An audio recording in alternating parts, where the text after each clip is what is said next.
Hello friends, आज के इस वीडियो में हम क्लास 8 एनसीईआरटी हिस्ट्री का जो चैप्टर नंबर 2 है उसके बारे में डिटेल समझेंगे गवर्नमेंट एग्जाम के पॉइंट ऑफ व्यू से, और इस प्रकार से समझेंगे कि आपका जो समय है वो कम से कम लगे और पूरा का पूरा जो है चैप्टर आपको अच्छे से समझ में आ जाए। ठीक है ना।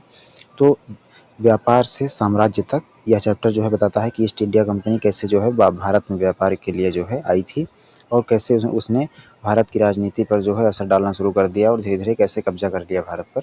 तो इसी के बारे में ये चैप्टर बताता है। तो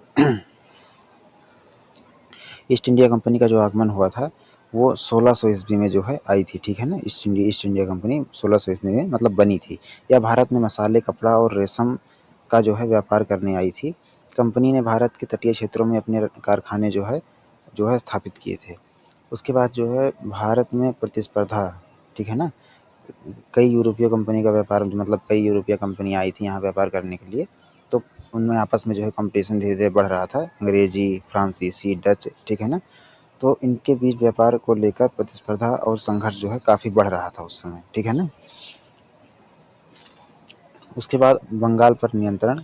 तो बंगाल बहुत समृद्ध क्षेत्र था उस समय, जो है भारत की आर्थिक राजनीति थी, मतलब आर्थिक राजधानी थी उस समय बंगाल, इसलिए कंपनी वहाँ नियंत्रण चाहती थी। बंगाल के नवाब थे उस समय सियाजुद्दौला, ठीक है ना। उन्होंने कंपनी का जो है काफ़ी विरोध किया था इन्होंने, ठीक है ना।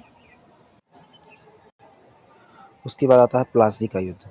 प्लासी का युद्ध 1757 में रॉबर्ट क्लाइव ने सियाजुद्दौला को प्लासी के युद्ध में हरा दिया था। ठीक है ना। ये बात आपको ध्यान रखना है। जो प्लासी का युद्ध हुआ था वो रॉबर्ट क्लाइव और सियाजुद्दौला के बीच में हुआ था। ठीक है ना। तो सियाजुद्दौला जो है इसमें हार गए थे। इस जीत ने कंपनी को बंगाल पर, मतलब इस जीत के बाद जो है कंपनी जो है उसको बंगाल पर नियंत्रण मिल गया था। यह भारत में अंग्रेज़ों की सत्ता जो है उसकी जो है यह भारत में अंग्रेज़ों की सत्ता की शुरुआत थी। मतलब इसी के युद्ध के बाद से अंग्रेज़ों की जो है सत्ता जो है मतलब भारत में धीरे धीरे बढ़ने लगी।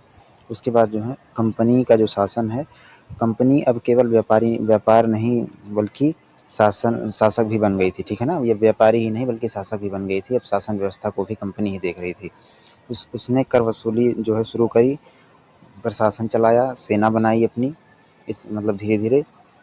उसके बाद कंपनी का जो शासन है, कंपनी अब केवल व्यापार नहीं बल्कि शासन कर रही थी, तो हमने समझ लिया उन्होंने कैसे जो है कर वसूली के लिए मतलब कानून बनाया, प्लस प्रशासन भी चलाना शुरू कर दिया, सेना बनाई। मतलब धीरे धीरे जो है भारत पर वो अपना नियंत्रण जो है बढ़ाना जो है शुरू कर रहे थे, बढ़ाते चले जा रहे थे।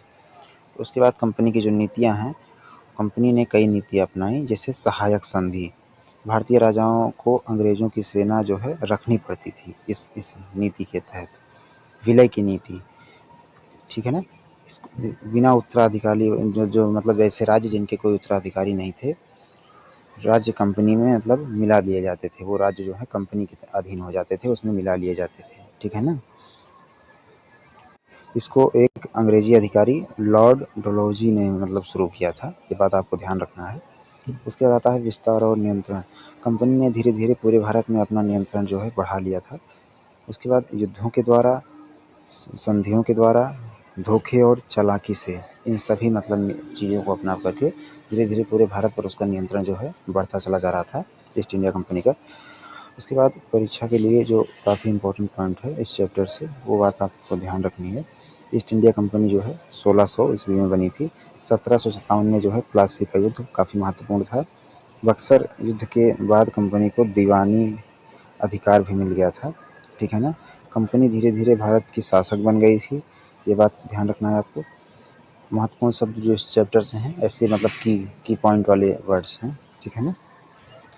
जो मतलब आपको रिलेट करेंगे इस चैप्टर से, जैसे दीवानी हो गया, संधि हो गई, कंपनी हो गया, कंपनी शासन हो गया, साम्राज्य हो गया। इन सबको आपको नोट करना है। ठीक है ना, याद रखना है। और आप चाहते हैं कि ऐसे मैं वीडियो बनाता रहूँ, तो जो है आप चाहते हैं ऐसे वीडियो बनाता रहूँ, तो इस चैनल को लाइक कीजिए, मतलब सब्सक्राइब कीजिए, वीडियो को लाइक कीजिए, तथा ताकि मुझे सपोर्ट मिल सके और मैं आप सबका भी सपोर्ट कर सकूँ। और धीरे धीरे मैं आपकी 6 to 12 जितनी भी एनसीईआरटी है वो कंप्लीट करा दूँगा, काफ़ी कम समय में और काफ़ी अच्छे से। ठीक है ना। धन्यवाद।